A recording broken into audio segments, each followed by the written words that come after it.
colocando para gravar aqui, tá, pessoal?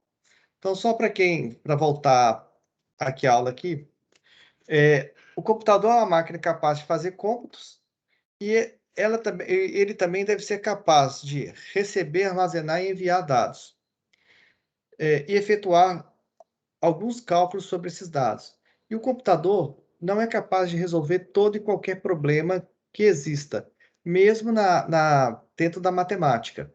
Um problema muito simples que o computador não resolve é um programa para gerar um número primo. Você sabe o que é o número primo, pessoal? Todo mundo sabe?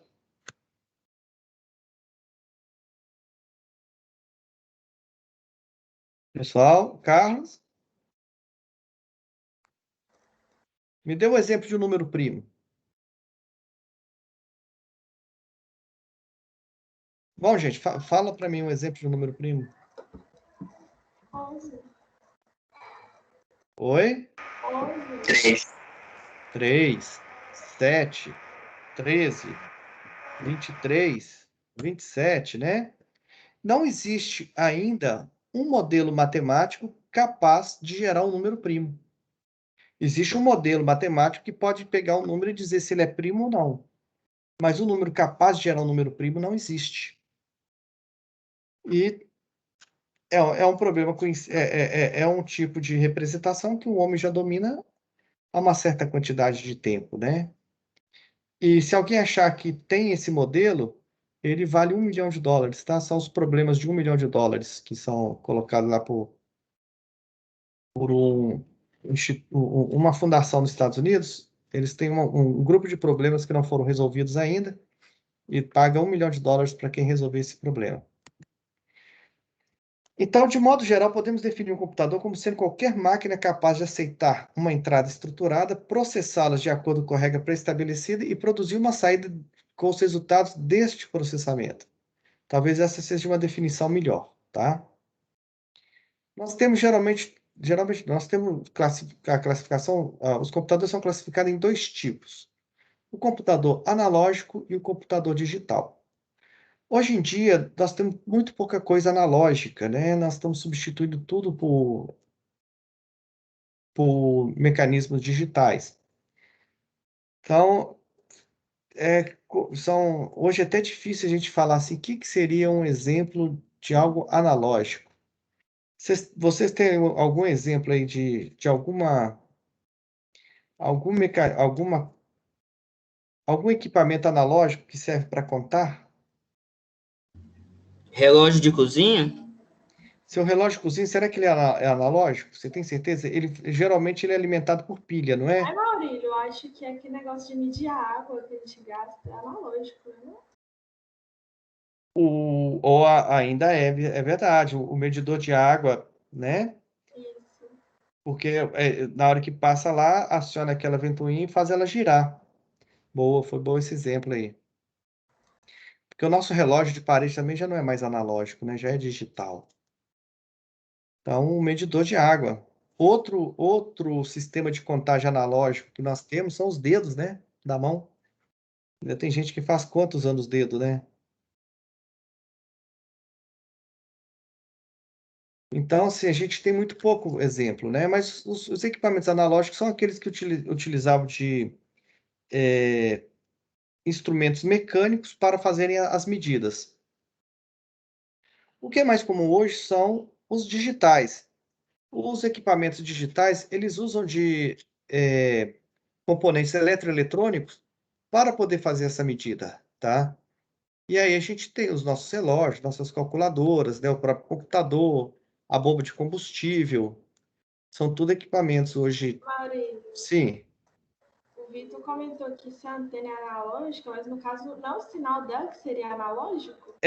Aí já é diferente. Aí é porque o sinal é feito na banda que é destinada para um tipo de comunicação que é passando ondas analógicas, né? Que hoje está em desuso. Hoje a gente vai tudo para as ondas digitais, né?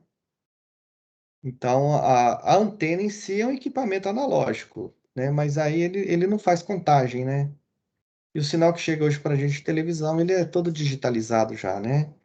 vem o sinal digital e nós temos que ter um conversor dentro da nossa televisão que faz essa mudança para a gente. Ali é tá muito mais relacionado a meio de transmissão do que a equipamentos, né?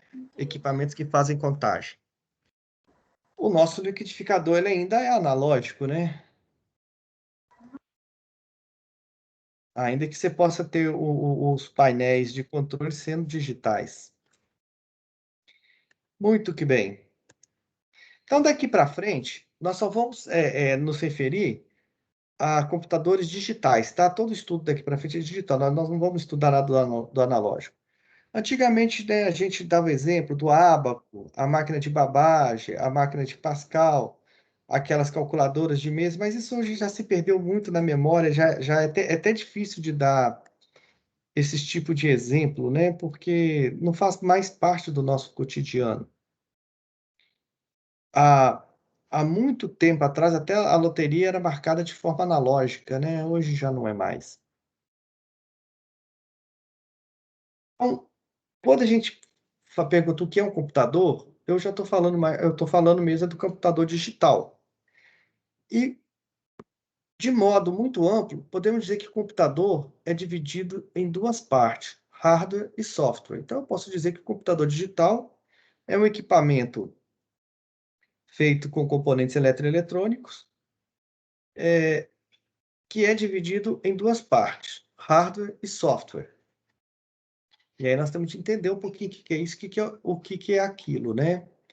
Aqui tem um desenho de uma placa mãe de um computador mais antigão.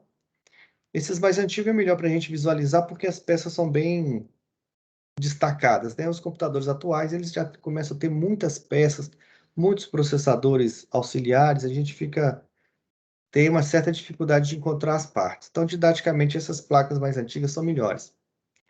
Você já deve ter ouvido falar em hardware e software, né? Não é um termo incomum para vocês. Hardware diz respeito a tudo aquilo que você pode pegar no computador.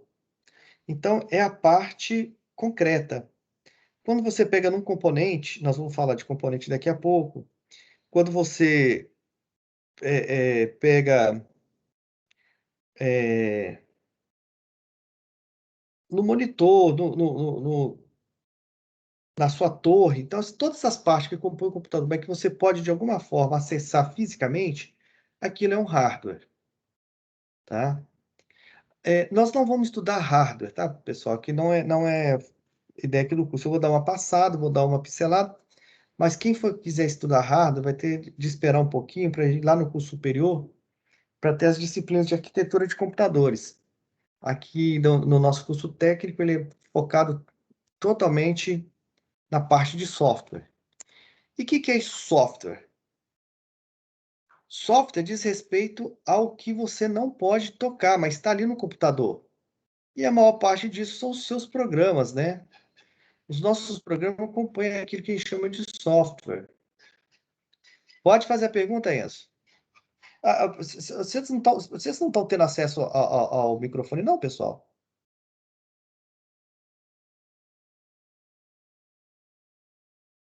Acesso ao microfone pode fazer, pode fazer interferência, não deixar de ficar só esse monólogo, não?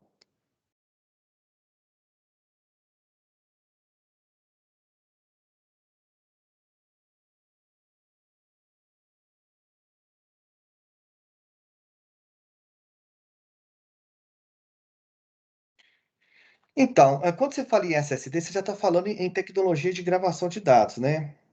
O, toda gravação de dado dá para você ter acesso a algo que foi apagado, porque na verdade não se apaga tudo. Só se apaga a tabela de referência a esses dados dentro do HD. Nós vamos falar um pouquinho de HD na frente, e aí a gente volta nessa discussão, tá bom? Mas você está gravando num disco elétrico ou num disco é, é, no disco lá do HD, que é uma área imantada, né? Não vai fazer diferença, não, tá? Ô Vitor, eu não sei, eu não fiz teste. Mas qual que seria... Ah, tá falando para eu poder acessar aqui, né? Deixa eu ver aqui se eu posso.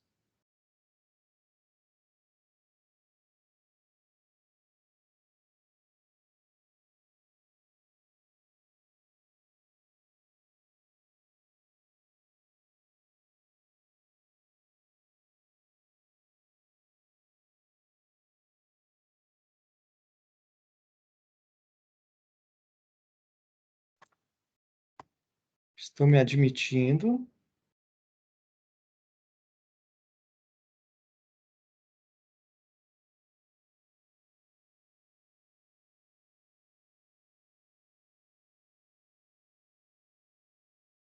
Olá, pessoal.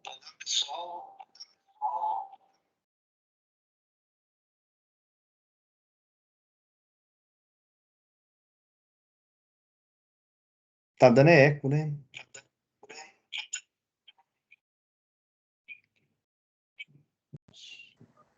Deu retorno. Aí, tirei o áudio aqui. Vamos ver se vai funcionar, né? Aqui, pelo menos, eu tenho a visão do que eu estou fazendo. Então, muito bem, pessoal. Vamos lá, é o seguinte, então. Então, o software diz respeito a essas questões. Não, agora parou de dar eco, né? Porque eu tirei o som aqui. O, o software diz respeito à parte não concreta, a parte que você não pode tocar. Então, geralmente, não, né? De modo geral, diz respeito ao seu software. Eu falo de modo geral porque você tem programações que são feitas dentro do seu chip e que elas acontecem, elas ocorrem em nível de máquina, mas nós não estamos vendo aquilo acontecer naquele momento. O mesmo acontece dentro da memória do seu computador, utilizando software, ou seja, utilizando dados que a gente não está vendo, que é a questão da paginação, a questão de acesso à memória. O computador é um sistema extremamente complexo. Mas para que eu possa dar definições que, de alguma forma, possa ser fácil para vocês, eu preciso, às vezes, diminuir o conceito, tá? O conceito é geralmente muito mais amplo do que esse que nós estamos tratando aqui. Muito bem, então vamos tocar para frente aqui. O que faz um computador? O que um computador é capaz de fazer? A gente, às vezes, acha que o computador pode fazer qualquer coisa, né? E não é verdade. Eu tirei aqui algumas das atividades mais básicas que o computador faz. Um computador digital, ele é capaz de permitir a entrada de dados vindo de um ambiente externo a ele. Ele mantém em arquivos, é, ele mantém em arquivos os dados que são utilizados, né, que reflete uma transação, uma acumulação de transação. Transação é qualquer operação feita com os dados, tá? Ou seja, ele permite armazenamento de dados. Ele consegue recuperar esses dados armazenados a qualquer momento e ele consegue modificar uma sequência de dados, intercalando ou classificando na forma que a gente desejar. Ou seja, o computador ele pode manipular os dados, realizando cálculos e processando-os. Processar significa esse trabalhar, né, como é que porque eu não queria usar o termo cálculo novamente, mas processar é fazer cálculos, processar é manipular esses dados, tá? Por isso, quando a gente fala processamento de dados, é a mesma coisa que manipulação de dados. E apresenta um resultado. Então, o computador não faz nada mais do que isso. Ele permite que você entre, que de alguma forma o dado entre para o computador. Ele permite que você, de alguma forma, armazene esse dado que entrou. Ele permite que o dado armazenado possa ser recuperado. Ele permite que possa ser feito algumas manipulações sobre esses dados. E ele permite apresentar o resultado dessa manipulação na tela, ou na saída padrão, né? Se a gente colocar mais geral. Por exemplo, se eu falar assim para o computador, né? Tentem aí na casa de vocês, fala para o computador assim, computador, quanto que é 2 mais 2? Vê se ele vai te dar a resposta. O computador de alguém deu resposta aí? O meu deu não, ele tá com vergonha de falar. Pois é. Não tem jeito, né? Mas se você ligar o Google aí, o OK Google, ou a Siri lá da Apple, Alexa, né? E você falar assim, OK Google, quanto é 2 mais 2? É capaz do Google te responder, porque você, de alguma forma, você entrou para ele alguns dados. A entrada foi sua voz e foi uma pergunta. Nessa pergunta, o computador manipulou, pegou essa pergunta que você fez, transformou em texto, ele armazenou esse texto, coletou lá dentro o significado de cada conjunto de texto e descobriu que você pediu uma conta, 2 mais 2. Então, você deu dois dados, o fator 1 e o fator 2. Ele calculou e te mostrou a resposta daquilo que você perguntou. Ou seja, um computador não faz nada além do que você quer. Ele, por ele mesmo, ele não faz. Se chegar se o computador estiver percebendo, e tentem fazer isso, tentem pegar alguma coisa e fazer de conta que vai dar uma pancada no seu computador, vê se ele reage. Ele reage? Não reage, né? Se a Acho gente, que não. se a gente tivesse em sala de aula e eu jogasse uma caneta em alguém, qual que seria a tendência dessa pessoa? É, receber a canetada ou reagir de repente segurando ou saindo fora dela?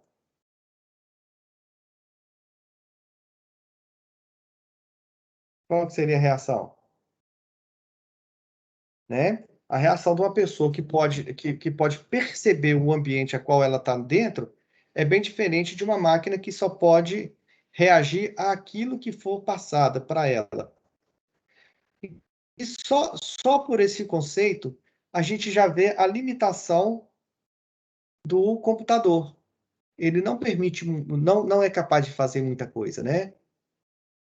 Aí alguém fala assim, ah, Maurílio, mas e os computadores que vêm com os sensores? Ok, o sensor é uma forma de entrada de dados.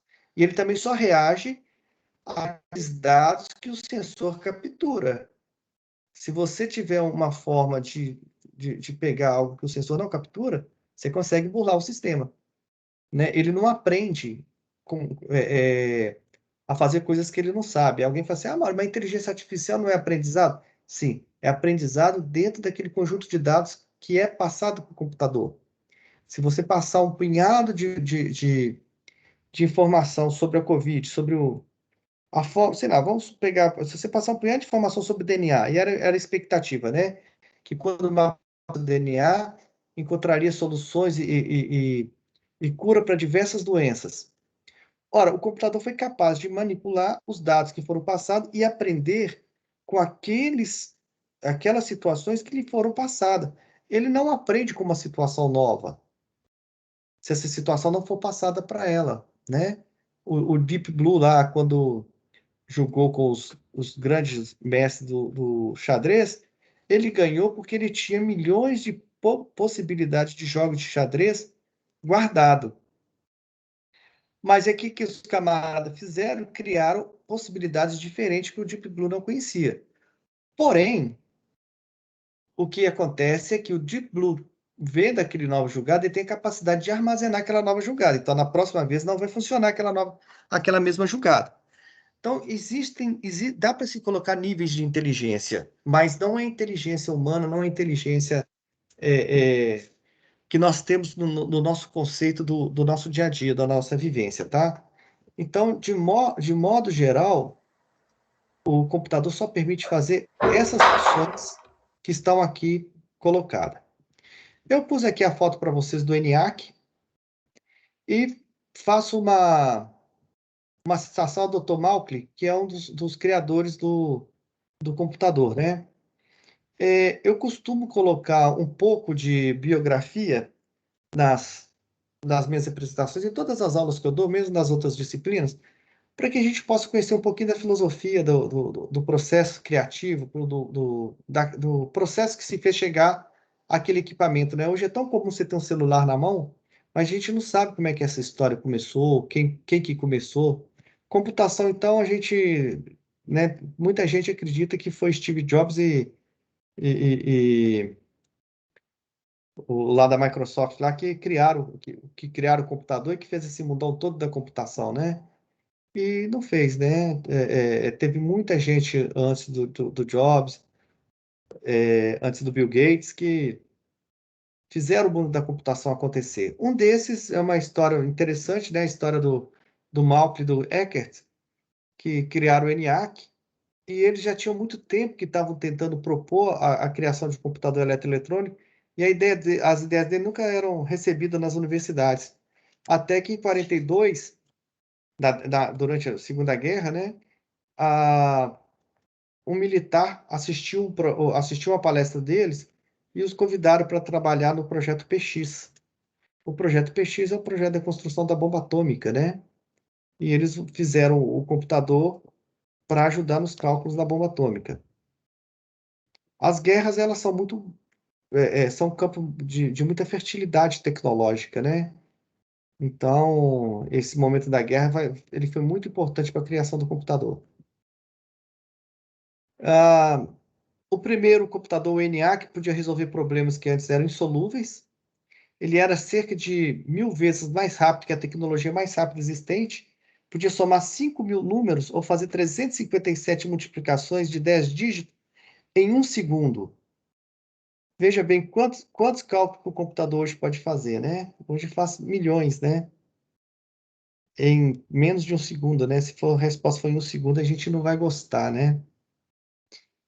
O ENIAC podia ser programado para executar sequências e loops de adição, subtração, multiplicação, divisão, raiz quadrada, entrada e saída de funções, desvio condicional. Então, assim, era uma máquina muito simples, fazia operações hoje para a gente muito simples, mas que era que modificou bastante o momento lá a qual ele foi criado, o momento que ele pertenceu.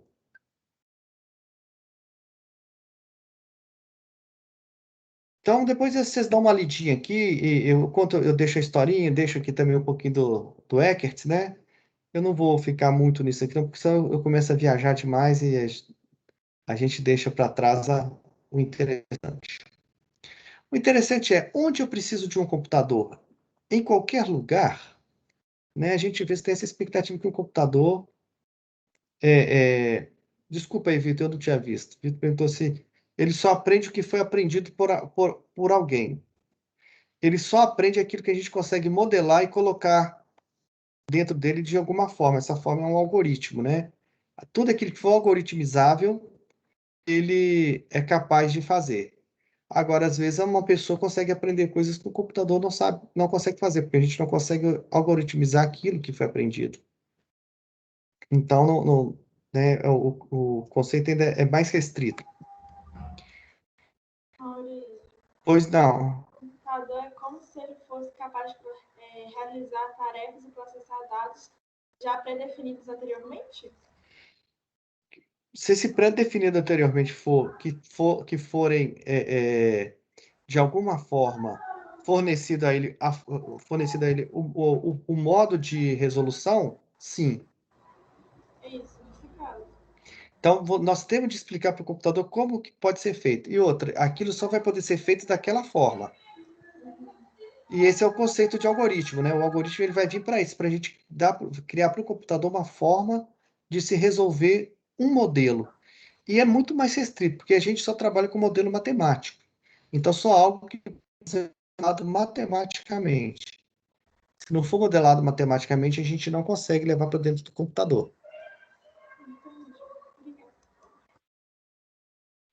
Então, onde que a gente vai usar computador? Nós vamos usar computador no ambiente onde há um volume considerável de serviços ou transações. Então, nós precisamos de quantidade. Imagina se você vai colocar um computador para somar 2 mais 2. É um equipamento muito caro, né? Então você precisa de ter um volume de serviços. E esse volume de serviços tem que gerar um volume também de dados, onde você tem uma uniformidade repetitiva dos ciclos. Você tem de ter tarefas que se repetem e que são feitas da mesma forma. Porque se a tarefa mudar sempre, você vai precisar sempre de um programa diferente. Então não vai adiantar nada também, né? Então, você precisa de ter a repetição daquelas transações onde existe muito cálculo, porque o forte do computador é poder fazer cálculo, né? Ele faz cálculo com velocidade, com precisão, não cansa.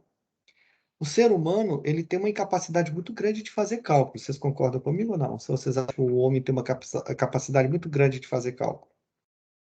Eu acho que tem uma incapacidade. Falando por experiência própria, eu acho que é uma incapacidade. Quem que é bom de cálculo aí? Quem que é bom de fazer cálculo de cabeça aí? Eu sou bom de fazer cálculo de cabeça. Eu vou na padaria lá, eu faço primeiro que a moça lá na calculadora. Faz para mim rapidinho. Quanto que é 7 mais 5? Isso. Agora 7 mais 5 mais 8 mais 3. Vocês viram? Nós temos uma dificuldade muito grande de trabalhar mais de duas coisas ao mesmo tempo. E se eu colocar para trabalhar com precisão, aí que a coisa piora mais ainda. 7,23 mais 6,74.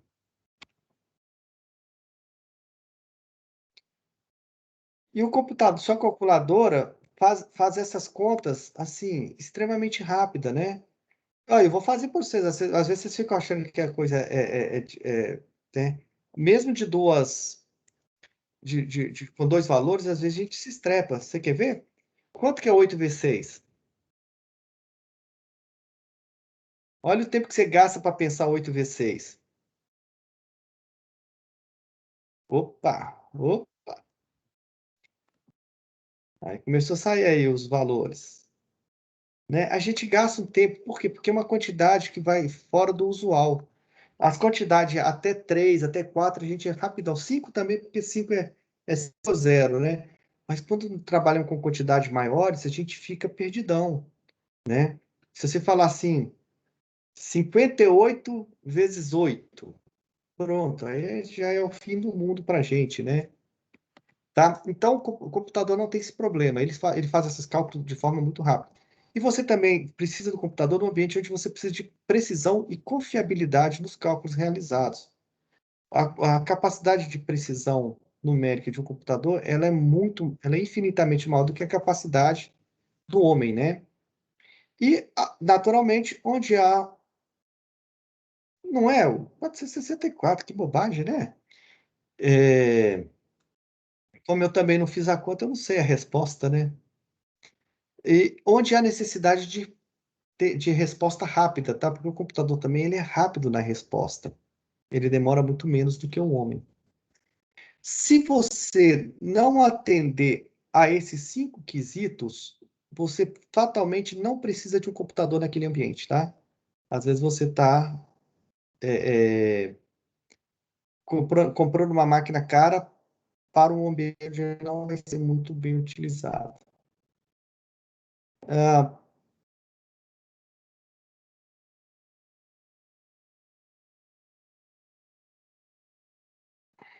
Não sei, depois você me explica o que você quer dizer com o núcleo CUDA. Mas deixa passar isso aqui e a gente conversa externo, tá? Só para a gente não. Então fica assim para pensar. Será que a gente consegue pensar em pelo menos 3 lugares onde eu necessito de um computador? E 3 locais onde eu não necessito de computador? Vocês seriam capazes de pensar? Uma vez que você já sabe para que serve o computador e quais são os tipos de operações que eles fazem?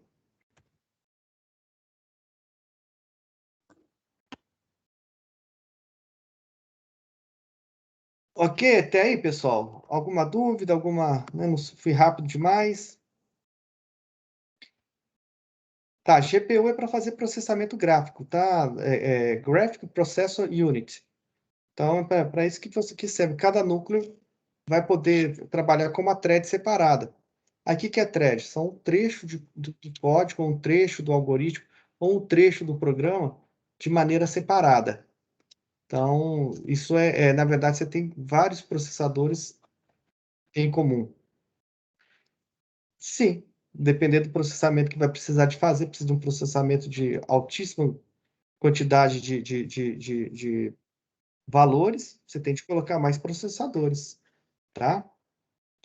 Pessoal, vocês seriam capazes de dar uma ideia de algum lugar onde necessita de um computador onde se fala assim, não, aqui tem de ter um computador?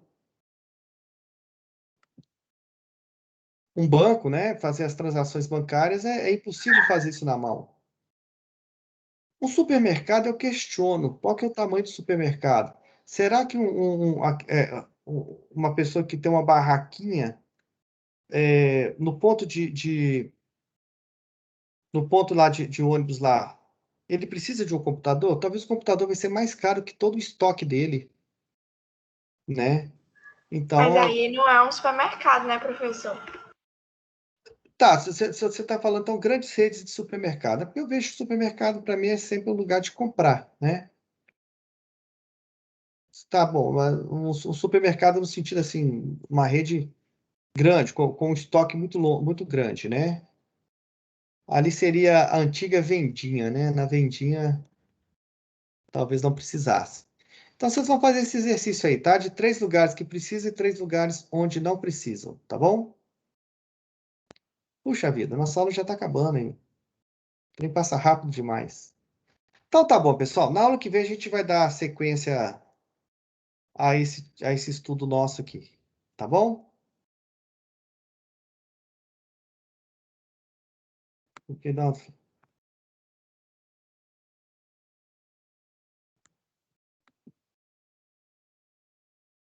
só um minutinho, só parar de gravar.